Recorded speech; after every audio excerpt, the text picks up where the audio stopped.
बिस्मिल्लाहिर्रहमानिर्रहीम अस्सलाम वालेकुम।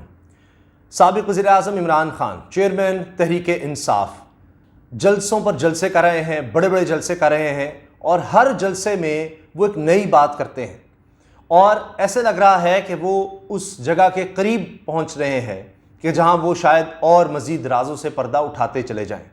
जिस तरह से वो कहते हैं कि रजीम चेंज की गई, इसमें कौन कौन है, किस किस किरदार ने क्या रोल प्ले किया, इस बारे में वो कह रहे हैं कि मैं आइंदा के लाहेमल का ऐलान करूंगा। और साथ ही वो पहले इशारों के नाम में बात करते थे, अब कुछ बातें बराह रास्त करने लग गए हैं। मिसाल के तौर पे न्यूट्रल्स का बहुत ज़्यादा जिक्र करते हैं, फिर वो कहते हैं कि एस्टैब्लिशमेंट है और वो न्यूट्रल का कहती रही। और अब उन्होंने जो हालिया जलसा किया बुनेर में, उसमें कहा कि जब उनसे बात की जाती है तो उन्होंने कहा जी हम न्यूट्रल हैं। जब ये सारी साजिश, और ये मैंने बताया था कि जो साजिश हो रही है अगर ये कामयाब हो गई, बुनेर के जलसे में इमरान खान के अल्फाज हैं कि मैंने उनसे कहा कि अगर ये साजिश कामयाब हो गई तो मुल्क को बहुत ज़्यादा नुकसान होगा, मुल्क की मईशत को बहुत ज़्यादा नुकसान होगा। लेकिन जब उन्होंने कहा जी न्यूट्रल हैं तो उन्होंने कहा कि इमरान खान साहब ने कहा जी अच्छी बात है आप न्यूट्रल हैं, लेकिन मुल्क की सालमियत भी अहमियत रखती है, आपके न्यूट्रल होना अपनी जगह। अब वो गिले शिकवे इमरान खान साहब के बढ़ते जा रहे हैं और एक तरह से बराह रास्त होते चले जा रहे हैं, सीधी सीधी बातें वो करने लग गए हैं। फिर उन्हें हवाला भी दिया कि मैंने शौकत तरीन को भी, जो वज़ीर ख़जाना थे, उनको भी भेजा कि जाकर इनको बताओ कि इस वक्त क्या सूरत हाल है। अब सेनेट में शौकत तरीन साहब, साबिक़ वज़ीर ख़जाना, वो भी ये बात करते हैं और ये सब एक ही दिन हो रहा है। जिस दिन इमरान खान जलसा कर रहे हैं उसी दिन शौकत तरीन साहब भी सेनेट में खड़े होकर, ऐवान बाला में खड़े होकर एक राज से पर्दा उठा देते हैं। एक तरफ जलसे में इमरान खान बात कर रहे हैं, दूसरी तरफ शौकत तरीन साहब बात कर रहे हैं कि मैंने एक बहुत ही मोतबर शख्सियत, पाकिस्तान की बहुत मोतबर शख्सियत को बताया था कि मुल्क की मईशत तबाही की तरफ चली जाएगी, नहीं संभलेगी। मुल्क की मईशत के लिए ज़रूरी है कि अभी कंटिन्यूटी हो, अदम इस्तेहकाम ना हो और यानी इस तरह से हुकूमत ना गिरे, लेकिन वो बात नहीं बनी। अब इमरान खान साहब ने इस जलसे में और भी बहुत सी बातें की हैं और भी इदारों के नाम लिए हैं। उसमें जाने से पहले मैं एक और चीज़ आपको दिखाना चाह रहा हूँ, बताना चाह रहा हूँ कि अभी जिस तरह से हम इस जलसे का जिक्र कर रहे हैं बुनेर का, इससे एक ही दिन पहले एक और जलसा, वहाँ पर इमरान खान साहब के अल्फाज सुन लीजिए। अब इमरान खान साहब ने क्या कहा कि जी, और ये जलसा है शांगला का, अब बुनेर में उन्होंने किया, इससे पहले शांगला में किया, तो एक तरह से रोज़ाना की बुनियाद पर कुछ ना कुछ कर रहे हैं और आगे बढ़ते जा रहे हैं। इमरान खान साहब ने कहा कि तारीख कभी मुआफ़ नहीं करेगी कि मुल्क नीचे चला जाए और आप कहें हम न्यूट्रल हैं। लोग जानते हैं पावर आपके पास है, चोरों का टोला मुल्क को जहां लेकर जा रहा है, लोग आपकी तरफ देख रहे हैं। सबको आज़ादी की तहरीक के लिए तैयार कर रहा हूं, तहरीक तब चलेगी जब तक ये हुकूमत इलेक्शन नहीं कराती, कौम तैयारी करे। और कहा कि जी फिर मैं अगले जलसे में इसका ऐलान करूंगा। तो इमरान खान साहब दबाव बढ़ाते जा रहे हैं। अब दबाव इतना बढ़ रहा है कि मौजूदा वज़ीर-ए-आज़म शहबाज शरीफ साहब ने इस्टेब्लिशमेंट को अपने साथ करने के लिए और ज़्यादा करीब करने के लिए, या दिखाने के लिए कि जनाब इमरान खान तो बड़ा एंटी इस्टेब्लिशमेंट हो चुका है, मैं आपके बहुत ज़्यादा करीब हूँ और मेरे साथ मामलात करें और ये सब कुछ। अब एक और चीज़ सामने आई है कि जो जिसको ये कहते थे जी वोट को इज़्ज़त दो, और नून लीग बड़ा कुछ कहती थी वोट को इज़्ज़त दो, ये है वो है। और आप देखिए जिस इदारे के सरबराह का नाम ले लेकर क्या कुछ नहीं कहा गया मरीम नवाज साहबा की तरफ से, नवाज शरीफ की तरफ से। सोचिए ज़रा, मतलब उस इदारे का नाम लेकर, उस इदारे के सरबराह का नाम लेकर, उस इदारे में काम करने वाले लोगों का नाम ले लेकर के जी आपने ये इलेक्शन का किया, फलां किया, आर्मी चीफ का नाम ले लेकर जलसों में, सोशल मीडिया पर पता नहीं कितना बदनाम किया। आज अब शहबाज शरीफ साहब एक नोटिफिकेशन जारी करते हैं जिसमें जनाब सब जितने भी सिविल सर्वेंट्स हैं, जितनी ब्यूरोक्रेसी है, जितने भी पाकिस्तान में आप सोचते हैं, जितने भी इंतज़ामिया में हो, अफसरान हो, रेलवे से हो, तमाम पाकिस्तान, जाहिर है कि अफसरान हैं, ब्यूरोक्रेसी है, उसका एक काम होता है, कोई भी रियासत है उसमें बड़ा अहम रोल होता है। सब के हवाले से ISI को एक बड़ा अहम रोल दे दिया गया है। और ये नोटिफिकेशन कह रहा है जी the prime minister is please to notify directorate general inter services intelligence यानी ISI as special vetting agency.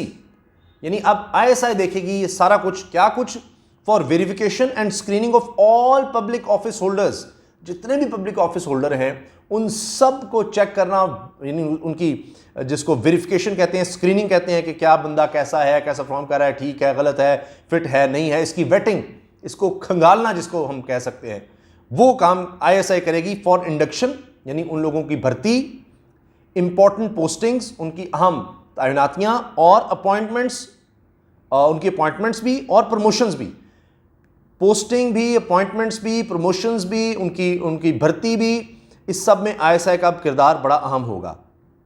अब आप देखें कि पहले इसी इदारे को बुरा भला कहते थे, इसी इदारे के सरबराह को बुरा भला कहते थे, और आज शहबाज शरीफ साहब देखिए कि उसी इदारे को कितना अहम काम सौंप रहे हैं। अब दुनिया जानती है आईएसआई का किरदार पाकिस्तान में, पाकिस्तान को महफूज बनाने के लिए क्या रहा है, और आज भी आप देखें कि कितने हमले ऐसे हैं जिनको नाकाम बनाया गया, और कितनी कार्रवाइयाँ आज भी हो रही हैं इंटेलिजेंस बेस्ड ऑपरेशन। तो बहरहाल ये शहबाज शरीफ साहब ने एक ये काम कर दिया, ये दिखाने के लिए कि जी इमरान खान बहुत एंटी इस्टेब्लिशमेंट है, मैं इस तरह का काम कर रहा हूँ और मैं जनाब बहुत ज़्यादा, और आज वो एक तकरीब में भी शरीक हुए वहाँ पर, और वहाँ पर उन्होंने आर्मी के अफसरान से बात भी की, उसको लेक्चर कहें या गुफ्तगू कहें, खिताब कहें, वो भी शहबाज शरीफ साहब ने किया। तो एक तरफ हमें ये नज़र आ रहा है, दूसरी तरफ इमरान खान साहब के बयान नज़र आ रहे हैं, वो भी मैंने आपके सामने रख दिए हैं। एक और तशवीशनाक खबर है इस हुकूमत की तरफ से, वो ये कि इमरान खान साहब साबिक़ वज़ीर-ए-आज़म की सिक्योरिटी इस हुकूमत ने वापस ले ली है शहबाज शरीफ साहब ने।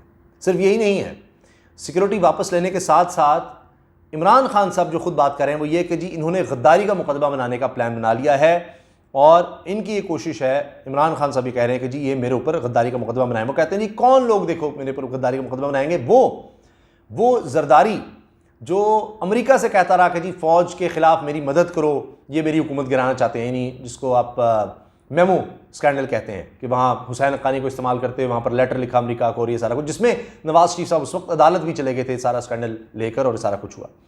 अच्छा, अब जो हालिया जलसा है उसका सुन लें, उसमें इमरान खान साहब क्या कह रहे हैं। कहते हैं जी मुल्क के न्यूट्रल से पूछना चाहता हूं, जब आपने न्यूट्रल होने का फैसला किया तो बहुत अच्छी चीज़ है, बताया था साजिश का सुन रहा हूं, अगर कामयाब हो गई तो मुल्क का बड़ा नुकसान होगा। शौकत तरीन से कहा था इन्हें मुल्की मामलात बारे आगाह करो, अगर मुल्की मईशत गिरना शुरू हो जाए तो मुल्क दिवालिया हो जाता है। अमेरिका सोवियत यूनियन के पास दुनिया की सबसे ताकतवर फौजें थीं, सोवियत यूनियन नीचे गया तो मुल्क टूट गया था। मुझ पर गद्दारी के मुकदमात बनाने की बातें की जा रही हैं। जरदारी अमरीकियों से कहता था मुझे फ़ौज से बचा लो, क्या वो मेरे खिलाफ मुकदमा करेगा? सज़ा याफ्ता नवाज शरीफ मफरूर क्या वो फैसला करेगा कि मैं गद्दार हूँ? ये चाहते हैं इमरान खान रास्ते से हट जाए और रास्ता साफ हो जाए। 30 साल शरीफ खानदान ने हुक्मरानी की और मुल्क को मकरूज़ किया। इनको समझ आ गई कि कौम साजिश समझ चुकी है, अब ये सोच रहे हैं कि गद्दारी का मुकदमा करके मुझे रास्ते से हटाया जाए। हुकूमत ने हर ख़ानदान को सेहत कार्ड की इंश्योरेंस दी, तहरीक इंसाफ की हुकूमत ने। ऐसा काम कभी पाकिस्तान की तारीख में नहीं हुआ। IMF ने हम पर भी प्रेशर डाला, लेकिन हमने आवाम को रिलीफ दिया। कामयाब जवान प्रोग्राम के तहत हमने लोगों को कर्जे दिए, पेट्रोल डीजल पर सब्सिडी दी, लोगों पर बोझ कम किया, सुपर पावर के आगे घुटने नहीं टेके। और फिर यह कि जी इंपोर्टेड हुकूमत ने मीशत का बुरा हाल कर दिया। इंपोर्टेड हुकूमत की मीशत के हवाले से कोई इनकी तैयारी नहीं थी। अपने केसेस ख़त्म करने जा रहे हैं। 40 अरब करप्शन के हैं। जरदारी के ओमनी के केस में ये मुआफ़ हो जाएंगे। चेरी ब्लॉसम तुर्की गया हुआ था, सदरुमान के खाने पर चेरी ब्लॉसम ने मफरूर बेटे को साथ बिठाया हुआ था। ये सब उन्होंने इल्ज़ाम लगाए। उन्होंने कहा कि जी ये चाहते हैं बड़ा डाकू ऐवान और छोटा डाकू जो है वो जेल जाए। ताकतवर को जेल नहीं डाल सकती जो कौम, वो कौम तबाह हो जाती है। और हकीकी आज़ादी के का जहाद लड़ना है, हकीकी आज़ादी लेनी है। ये इक़्तिदार में केसेस खत्म करने और इलेक्शन कमीशन को साथ मिलाकर धांधली की तैयारी कर रहे हैं। जो मैंने कहा ना, और इदारों की भी बात की तो इमरान खान ने कहा जी इलेक्शन कमीशन को भी साथ मिला रहे हैं, धांधली की तैयारी कर रहे हैं।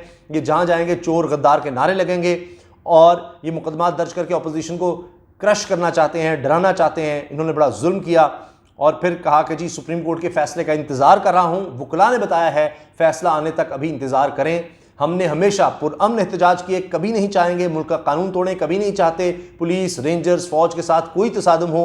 अगर तोड़फोड़ होगी तो हमारे मुल्क का ही नुकसान होगा। जजेस से अपील करता हूँ कमेटी में तमाम सरकारी अफसरान शामिल हैं, कमेटी में सारे सरकारी लोग, इसमें सिविल सोसाइटी के अफराद को भी शामिल किया जाए। तैयार रहना है, कॉल दूंगा जब तक जिंदा हैं, हकीकी आज़ादी के लिए लड़ेंगे। इमरान खान साहब पीछे नहीं हट रहे और आगे बढ़ते चले जा रहे हैं। और अब देखते हैं कि आइंदा के लाहेमल के हवाले से वो क्या कहते हैं। इजाज़त दीजिए, अल्लाह हाफ़िज़।